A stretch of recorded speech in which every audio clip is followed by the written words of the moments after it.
tangled web. Lucius watched from where he sat in the Astartes designated medical cathedral aboard Fiskbala station. One screen showed flickering numbers, while on another, a double helix spun, red warning lumens picking out sections in stark relief. As of yet, there were no facilities capable of creating new Astartes on Nitwertha, so Archmagus Damia Veratrix had granted 3 entire decks to the Iron Hands as a provisional chapter house. This arrangement would remain until the modifications to Neatweird Hall and the armoring facility on Nithhelm could be completed. With the foundation of the Void Revenants, it had been, for most of the staff, a simple matter of changing banners and repainting armor. The handful of chapter serfs belonging to the old chapter merely adopted new livery. Among the contingent of tech marines Medtis had sent, Brother Osric was now appointed the new chapter chief runsmith, and Godric had become the chapter's first dreadnought. The rest had been a mixed bag. A third returned to Medusa, but Lucius had noticed the frontier spirit taking hold of many of his former brethren. Fully 2/3 had chosen to remain, joining the runsmith's ranks, with the rest folding into the newly organized 5th Company. As Wulfgar had feared, Godric had turned this company into a siege company, serving not only as a runesmith, but gaining the rank of captain as well. Not unheard of, but certainly unusual. As for Elfric, the librarian now officially held the post of Chief Gastweird. He had shed much of his grim, brooding nature, applying himself with a respectable degree of dedication. Even so, he still took long, solitary walks into the desolate wilderness of the great forest, returning with a sunken visage if he thought no one was watching. Lucius suspected it had little to do with his new post. Something deeper haunted him, a guilt he seemed to place on himself for no obvious reason. It was a malady of the heart no apothecary could cure. As for himself, Lucius had taken the name Elfstan. His armor was no longer the apothecary white of the Iron Hands, but the new Void Revenants green, which he thought served better as camouflage than standing storm blue in an open field. His old livery had been an effective target for most Xenos they had encountered. Leaving the past behind, he looked down at his current work. The present had given him a far greater problem. He looked at the displays, his mouth dry. He was consciously regulating his breathing, adjusting the oxygen levels in his post-human lungs. The servitor's cogitators whirred nearby, while the massive station's hull gave off faint ticking sounds as the enormous structure rotated ever so slightly. Lucius knew the slow turn was due to the weight of the new docking platform being installed. The engineers would correct its balance once a new equilibrium was found. Even so, the station's gentle spin sent shifting lines of harsh sunlight across the medical equipment, cutting through the cathedral-like hall like a rising dawn. Circular stained glass rose windows threw splashes of colored light over the far walls, glinting on surgical tools and across the gray, ashen faces of servitors, who paid no heed to the beauty around them. Apothecary Lucius, now Elfstan, had arrived later than most of the other Iron Hands, together with Brother Ferrum, now titled Gastward Elfric.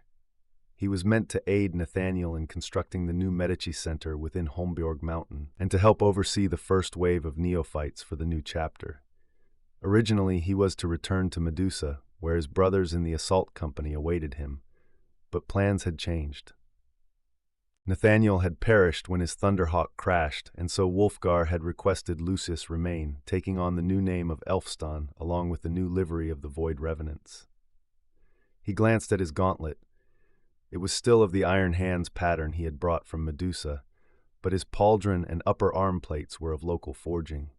They bore etchings in Werthen script, a local custom, showing the name of both the runesmith and the Mechanicus priest who had forged and sanctified the pieces. It was not surprising. Out here in the Reach, spare parts were scarce, and the new chapter had been built on hand-me-downs and salvaged equipment. Production of power armor had been slowed by the Drukhari attack on the main vault. While the Great Forge itself had survived undamaged, the hoppers and raw material conveyors had been wrecked, forcing the chapter into a regime of make-do and mend. It was hardly an auspicious start, but neither was it surprising. This was the way of things on the frontier. Elfstan no longer let it bother him. The fagward attitude of the Nitworthaborn neophytes had begun to rub off on him. He rubbed his jaw, eyes flicking back to the screens, lost in concern. He was wasting time, he realized, delaying the unpleasantness of his work, and was fully aware of it. He let out a sigh and raised his hand to begin once more. A moment later, he heard the hatch sensor chime. He quickly flipped the screen, showing numbers to a page with training data on one of the neophytes, then angled the flashing warning lumen display away toward the windows. A heavy armored boot stepped through the hatch, and Wulfgar entered the medical cathedral. Elfstan tapped at the keypad as fresh data scrolled, keeping up the appearance of calm. "Brother," he said, adopting a tone of detached routine. "Have you located the problem?" Wulfgar asked. The rose window light caught his scarred features, making him look half angelic, half ruined. Elfstan took a breath, glancing at the reverse screen, then turned in his seat. The chaplain referred, of course, to the unacceptably high mortality rate in the first batch of neophytes, double the usual failure rate for implantation. It was a problem that could prove catastrophic given their limited stores of geniseed. "Yes, Emperor be praised," he answered, remembering his company forms. It was the hibernator gland. He gestured toward a table where several specimen jars were laid out. "The Susan membrane," he clarified. Wulfgar nodded, stepping closer to the jars. "Yes, the squats have a similar adaptation, a relic from the first age of human expansion. But how did it cause failures among our recruits?" Elfstan moved to the table and picked up 2 of the jars. His hands trembled for a moment until he forced them steady. He handed one to Wulfgar, containing a flap of skin-like tissue with stringy filaments coating the inside of the vessel, making it appear half-transparent. "When the Magos genitors aboard the station attempted to implant the Susan membrane, the host's native nervous system reacted," he explained. "It triggered a shutdown response from their own natural organ, killing the host." He handed Wulfgar the second jar, which held a properly grown standard sample, free of those tangled growths. "That is what it should look like." The station above them creaked as the artificial gravity subtly shifted, Wulfgar studying the sample. "And your solution?" Wulfgar asked, scratching at his augmetic eye. Elfstan made a dismissive gesture.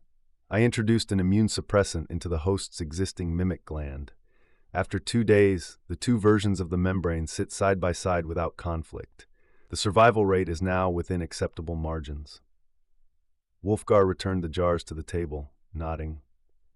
"Anything else?" Elfstan hesitated. Part of him wanted to share what he had discovered, the deeper truth about the Nitwortha genome and its implications, but uncertainty stopped him. Its consequences might reach far beyond what they could control.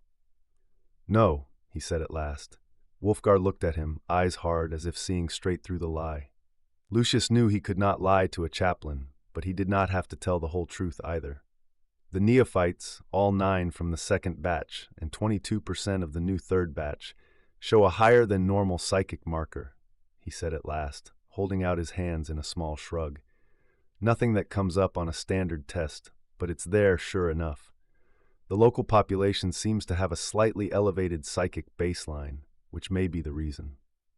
Among others," he added silently. "Yes, Brother Nathaniel reported the same before his accident," Wulfgar replied. "He also judged it nothing to be concerned about, just that we might need to do additional screening for mutation, or perhaps have some Marines use psychic dampeners or stabilizers in critical situations." "Quite so," Lucius agreed. That was interesting. Brother Nathaniel had spoken to Wulfgar about it, but there was no mention of it in his written records. Perhaps Nathaniel had died before committing those notes to parchment, or it was in an extended journal Lucius had not yet located. His eyes flicked toward the piles of data slates, cogitator files, and scrolls scattered across Nathaniel's old workbench. Lucius had never felt comfortable using the other apothecary's bench. It felt wrong somehow. Above him, an air recycling conduit made a metallic pop as the station's gravity shifted ever so slightly. Wulfgar moved toward the hatch after a brief salute. "I take it Brother Ferrum will have more than enough applicants for his librarius," he added, "if he can ever find the librarius at all." The chaplain let out a short laugh, the first Lucius had ever heard from him. "Yes," Lucius replied, with a respectful nod. Brother Ferrum has a troubled mind, but he will find his place in time. Just so, Wulfgar agreed, and with a final nod departed, the hatch sliding shut behind him. There was a faint creak of metal in the overhead vents as the air pressure adjusted. Left alone, Lucius slumped heavily into his chair, releasing a breath he hadn't realized he was holding. He flipped the display back to the numbered readout, then pulled the second monitor into place. On it, a double helix spun slowly, with red warning lumens highlighting certain segments. During standard genetic checks, he had initially ignored the psychic markers, since Nathaniel's notes had mentioned them. But as he began categorizing the samples for future extraction, a pattern had appeared. Normally, Librarius gene seed was stored in one separate line, with all other specialties in another. As he sorted the 9th sample, he saw he had 9 Librarius and none in the standard line. Alarmed, he quickly ran a detailed analysis of their psychic markers, unique features that only appeared in the gene seed of librarians. There were no mutations, only one was a confirmed librarian, but all carried Librarius markers. Thinking he'd made a mistake, he checked the first 10 samples of standard gene seed. 2 should have been Librarius, 10 null, but all 12 had the Librarius zygote. He tested random samples from every other batch. Then he tested again. Every single sample of the Void Revenants gene seed came from the Iron Hands Librarius stock. How could this happen? Exclusively Librarius-derived gene seed was rare, usually preserved in small quantities and carefully rationed. It was far too valuable to deploy for an entire chapter. The Magos Genitors on Mars would never make such a mistake. Even the chaos of the Nova Terra Interregnum could not explain this. A cold shiver ran down his spine. He put his face in his hands, lost in troubled thought. Brother Nathaniel would have known what to do. Nathaniel had been his mentor, his senior, the Primus Medicae, head of their order of fleshsmiths. Both Nathaniel and Wulfgar had been sent to Neat Wertha to lay the foundations of the new chapter, selecting sites, choosing recruits, beginning the first initiations. Lucius missed him deeply. He reminded himself he had not been a senior apothecary. He had been apothecary of the 8th Company, last seen charging forward with a jump pack during the assault on the Barbican of Itzical Binary 4. He'd harvested the gene seed of his fallen brothers that day, then found himself on a ship bound for Nitwertha by nightfall. He remembered it had been raining when he left that world. It had been raining here when he arrived too. A wave of vertigo washed over him, a physical reaction or simple paranoia. He checked the oxygen levels, out of habit, normal. The malady, then, was within him. He looked around the medical cathedral. This huge, echoing hall had once been designed as a ministorum chapel for the station's thousands of workers, to be visited by a worthy deacon each week for Mass. Now given over to the Iron Hands. No, he corrected himself, the Void Revenants. The deacon instead held his service in the primary docking bay. The lectern, a simple cogitator platform draped in purple cloth, while the work crews refurbished the chapel. He let out a nervous sigh. He had to report this. But to who? Was this heresy? Was all this work to build the chapter for nothing? Should the chapter be declared excommunicate traitorous, or even subject to exterminatus? He didn't know if he could trust Wulfgar. Wulfgar was the leader of the chapter's founding. If there was conspiracy here, then he could be involved, perhaps even behind it. Lucius ran through the names in his mind. Could any of them be part of this? Maybe all of them? He had confided in Brother Ferrum, though only skirting around the truth. Could Ferrum be involved? He was to be head of the Librarius, after all, and it might explain his sullen, withdrawn mood. Then again, Ferrum had been so dismissive of the number of recruits sent to him, maybe he was uninformed. Brother Osric had hinted at inconsistencies. There was no presence of the Inquisition on the world. The nearest was a tiny office on Manifold Dawn, barely more than a file cabinet in a corner of the Ecclesiarchy mission. Who could he trust? Then the answer came to him, Archmagus Demia Voratrix. She had left Mars under a cloud of censure. Lucius didn't know the details, only that she had been exiled for some machine heresy, which, he'd been confidently told, was really no more than a minor error in Vox Miscellanea. But she had powerful enemies. The Mechanicus did not forgive and did not forget. She had come out here in exile and built this station with her own hands. The neophytes even called her Modor, a barbaric form of mater, mother in Low Gothic. Yes, if anyone could be trusted with a threat to the very foundation of the chapter, it was Modor. She would have the resources, and perhaps the connections, to help him. Lucius stood, his jaw locking in sudden resolve. Shutting down the displays, he made a transfer copy of all his findings, then gathered the piles of Brother Nathaniel's notes from the bench. He walked with purpose toward the hatch, then made for the lift. This was an issue that could not be set aside. If he hesitated, he feared he would lose the courage to carry out his plan. He felt sure he was doing the right thing, but it still felt like a betrayal of his duty to the chapter. His heart thundered with stress. He tried to control his breathing as the lift began to ascend, closing his eyes and counting the levels passing beneath him, each floor a cadence to steady the hammering in his chest. The cathedral hall lay silent, its towering arches echoing only the faint hum of servitors as they performed their ceaseless maintenance. Shafts of sunlight pierced the high stained-glass windows, casting shifting patterns across the cold stone floor and over the recently vacated desk. Dust motes swirled in the golden light, lending the space an air of tranquil abandonment. A faint creak broke the stillness, emanating from the venting tube high above. Heorowulf emerged with the silence and grace of a predator, dropping into the shadows without a sound. His pale blue eyes scanned the room, every detail scrutinized for movement or threat. Satisfied, he crossed the hall with deliberate care, boots whispering against the ancient stone. At the desk, he flipped on the monitor with a single, deft motion. The screen sprang to life under the authority of royal security access. The glowing helix sigil dominated the display, accompanied by a series of flashing warning lumens.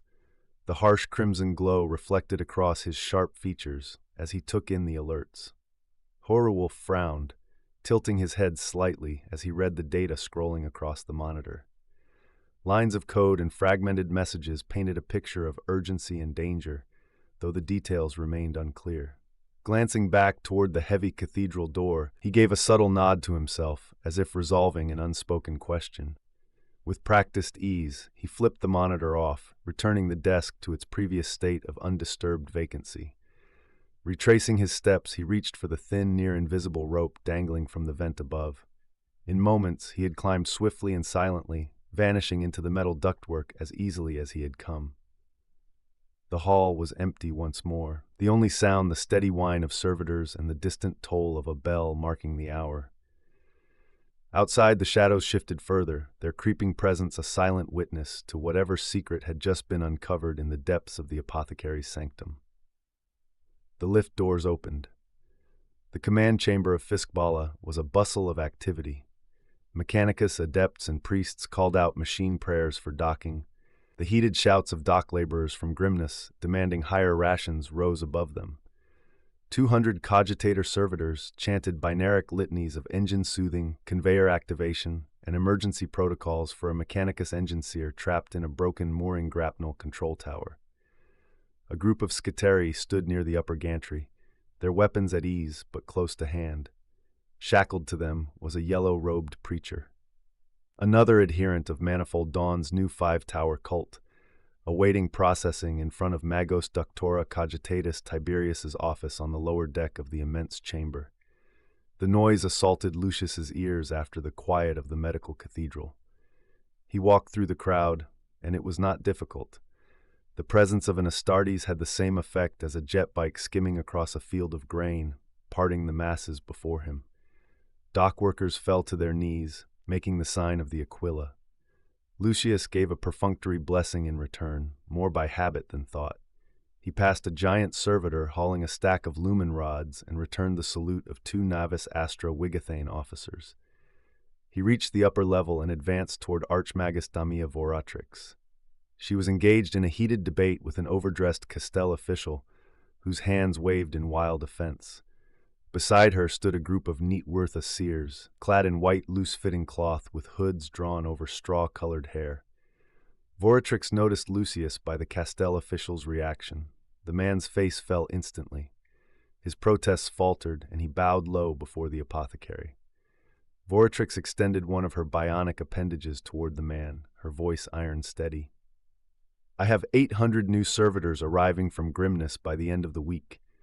Deliver the parts, and I will send 200 of them to Castell, along with the scheduled grain shipment." The Castell official bowed even lower, eyes wide. "Most acceptable, my lady," he said, then turned to Lucius with another deep bow. "I beg your pardon, my lord." Lucius gave a curt nod. The official tried to keep a semblance of dignity while nearly fleeing down the staircase, his staff and their own servitors in tow, many bowing repeatedly as they retreated. Archmagus Damia Voratrix greeted Lucius with a warm smile. She had recently added a plasteel jawline, painted in flesh tones to shield her twin mandibles. Lucius knew this was to make interactions easier with the feudal Hlafords and Eorls of the world below. It suited her, he thought, reminding him of a Scutarii Alpha he had met during his first arrival on Neatwertha. "Thank you for your timely presence," she said. 3 of her appendages emerged from the folds of her crimson robe, gesturing politely toward the women in white. "I was just showing these seers the workings of the station. They have offered a solution to our medical facility problem." She paused, then added, "But you have a query of your own devising?" Lucius gave a respectful nod to the seers, acknowledging their station in the local custom. Only one returned the gesture, marking her as the most senior. "My matter is a trifle," he replied carefully. "Just the timing of the delivery of the replacement augment implementers." Voratrix's mechanical face showed no expression, but he saw a momentary hesitation. She knew perfectly well those replacement augment implementers had arrived a week ago. His choice of words had signaled a private matter. The head seer stepped forward, holding out both hands, palms up, addressing Lucius. "Brother Wertweird," she intoned in a musical voice, "your desire to practice your herb warding away from the station in a place more secure. We offer you the Bergen." She paused to find the right Gothic words. "The basement. They stand below the Holmbjorg, and are most defendable if that is what your Geofon Hālgengas desire." Lucius was taken aback by this. Was he a Wertweird now, he wondered? And Geofon Hālgengas? A wordplay, surely. Geofon was their name for the world-spanning ocean, and Hālgengas meant high ones. High as in from the void, from space. Perhaps even angels? In High Gothic, angels of the sea would be Sancti Oceanus. Void Revenants. Wulfgar had to have coined that. But Revenant in Werthen also meant one who returns from the dead. He felt there was meaning here, something profound, but he could not quite grasp it. Enough of wordplay, he had purpose now. "I would gladly accept, my lady," he said with a respectful bow. The senior seer nodded, a faint smile on her lips, her piercing blue eyes peering up from beneath her white hood to meet his own brown eyes. Voratrix made a small gesture of deference to the seers, then led Lucius into her private sanctum. As the door slid shut behind them, massive pistons locked it tight. She indicated other controls, and by some unheard command, shutters closed across every window, vent, and port. A soft fan began to spin, drawing in fresh, cool air. Lucius glanced around, realizing for the first time that there was a silence chamber aboard the station, and that it was hidden within the Archmagus' office. The only light came through the absidal windows, transparent steel a full 4 feet thick. "Something vexes thee, medic?" she asked curtly. Her mechanical body shifted beside her grand desk, its surface strewn with data slates and parchment scrolls, as his own boots settled. She drew in her appendages, folding them close, her outline taking on the shape of a slender human woman, not unlike the seers, except for her crimson robes and the subtle shimmer of polished metal. Her human-like face, crafted from painted armored plates, gazed upon him attentively, waiting for explanation. He stepped forward and handed her the documents. She plugged a connector into the slates, downloading the entire mass of data while scanning his handwritten notes at a glance. Lucius did not need to speak. She was already aware of everything he had uncovered. Her body seemed to sag, the glow fading from her single human eye as she absorbed the truth. She gripped the edge of the desk, mechanical limbs shooting out like an insect's to steady herself. Her breath units hissed sharply. Lucius recognized his own earlier shock mirrored in her reaction. She looked utterly crestfallen. "Those utter fools," she said at last. Lucius started to speak, but she continued with rising fury. "So busy with their idiotic politics, fighting a war against themselves, yet they have time for that. and some fool adept in the magos genitors cannot even be bothered to check what his quill authorizes, she snapped, striding over to the window. Her bulk seemed to grow as she unfolded all 8 of her appendages. Each curved arm extended with a gentle click of servos, bracing her in place like a spider as she gazed out upon Neatwertha. Storm clouds rolled over the eastern sea below. An acercips, one of the vast floating farmland platforms, slowly maneuvered to avoid the coming tempest. From this height, it looked no larger than a speck upon the endless green sea. Lucius felt disconcerted, but at the same time, a wave of tension drained away, leaving him almost lightheaded, almost giddy, a feeling an Iron Hands apothecary was unaccustomed to experiencing. Of course, he had feared conspiracy, but forcing himself to view it clearly, it did seem foolish now. The idea of an imperial chaplain running a cabal out here in the Reach, a region even his own chapter considered a doomed backwater, was absurd. His own isolation, the alien culture, the loss of Brother Nathaniel, all of it had clouded his reasoning. Surely, had Nathaniel lived, the Primus Medicae would have come to the same conclusion, without such naive suspicion. "My lady, I thought," she cut him off. "Yes, I think you are correct. The Librarius zygote must be monitored closely, any sign of mutation. But this needs to be kept secret, at least for now. When the chapter is properly established, whatever governing council they form will have to address it. It is beyond our authority at this time. In the meantime, you will have to train your apothecaries to be rigorous in their monitoring of any gene seed they extract." Lucius nodded, acknowledging the logic. Her simple but firm approach was exactly what was needed. "And you have a new headquarters," she continued, her tone warming. "I am sure the deacon will be happy of the tidings." She tilted her head slightly. "Have you chosen a name for your new order yet?"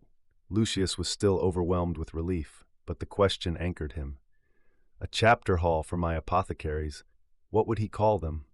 Primus Medicae had no proper Nitwertha equivalent. Then he recalled the seer's words. Herb Warding.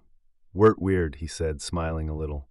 Voretrix laughed, her voice like clinking glass pipes. "Most fitting. And have you chosen a name for yourself?" Lucius thought once more, but not too hard. He thought of the Homborg, the seers, the quiet strength of the mountains. "Elfstan, my lady," he answered more confidently. "Well chosen, wise stone," she said approvingly. Elfstan gave her the aquila and bowed. She returned the gesture, then turned back to the window as the locks and shutters began to retract. As he approached the doorway, he noticed her shadow cast upon the wall, a silhouette of 8 curved limbs like a spider at the heart of its web. He smiled at the image. As the sunlight fell across her crimson robes, glinting off polished steel, he reflected on how a thing might appear sinister in darkness, yet be revealed by the light as a guardian, perhaps even a protector. Heorowulf emerged from an access passage onto the docking bay, his Astartes plate painted in a stormy blue that made him nearly invisible among the shifting shadows. Sunlight poured through the vast windows, casting sharp bars of gold and deeper pools of shade, while the softer, less reliable glow of energy-saving lumens added their own patchwork illumination across walls and deck plates. No one paid him much mind, and those who did offered only a respectful bow or a brief salute. After all, he was the son of the late queen, the true heir of Nitwertha, though he had given up that birthright to become captain of the Void Revenants' 10th company, and to pursue his true calling, master of the Sothawerdas.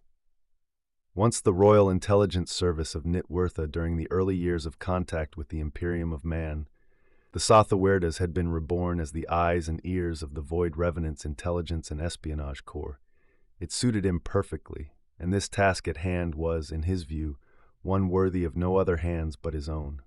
He stepped into the waiting transport, an unmarked novice Astra Wigathine craft, its plates bearing all the correct identification codes and pass seals, along with built-in scrap code emitters, designed to wipe the datacant of any who attempted to scan or intercept it.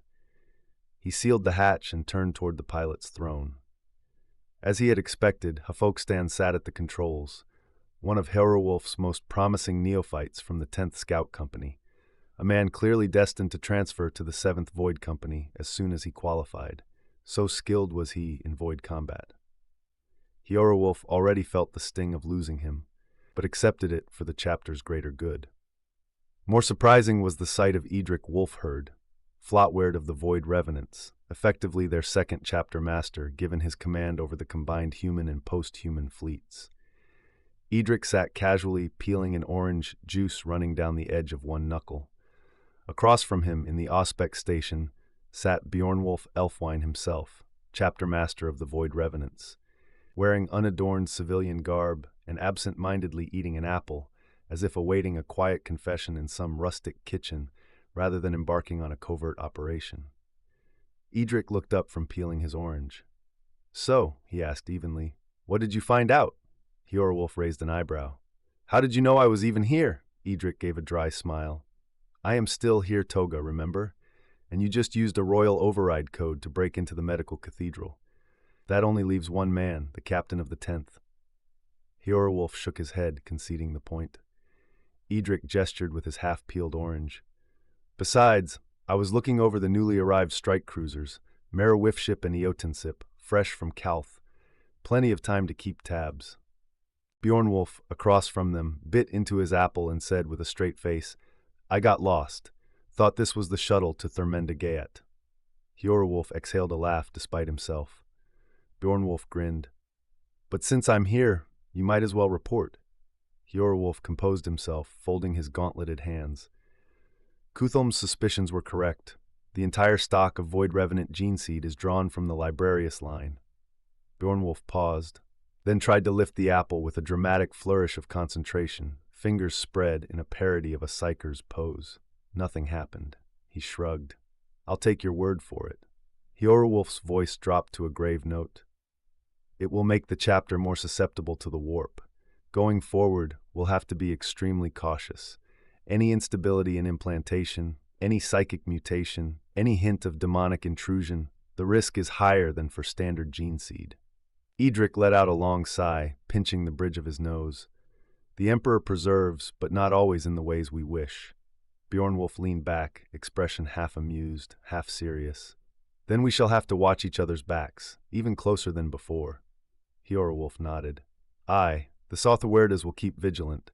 I'll place discreet observation protocols with the Word as well." The silence that followed was heavy, but not hopeless. Hyorowolf shook his head slightly. Wolfgar didn't know, none of them did, but Nathaniel did. He paused, shoulders lifting in a resigned shrug, and with Nathaniel dead, well... Bjornwolf took another bite of the apple, considering. "Then we keep an eye on it. Watch for any sign of corruption or instability." Edric gave a slow, decisive nod. "Nothing else for it." Bjornwolf's voice grew firmer, a steely note creeping in. "Other than that, let's get into the void." He rose to his feet, tossing the apple core into a waste funnel. "Then in that case, I suppose the Void Revenants are operational. Inform Terra, Mars, and the Forges that we stand ready." Hyorowolf felt a thrill of pride despite the grim circumstances. Bjornwolf continued, voice echoing faintly through the shuttle as Hafokstan fired the engines, the deck vibrating with raw power. "Right now, the Imperium seems to be lying in the mud. Many Jotunbars stalk in the dark forest. Let the wargs hunt." With a rumble of acceleration, the shuttle lifted free of the docking clamps, sweeping its cargo of chapter masters and commanders out into the void, bound for war.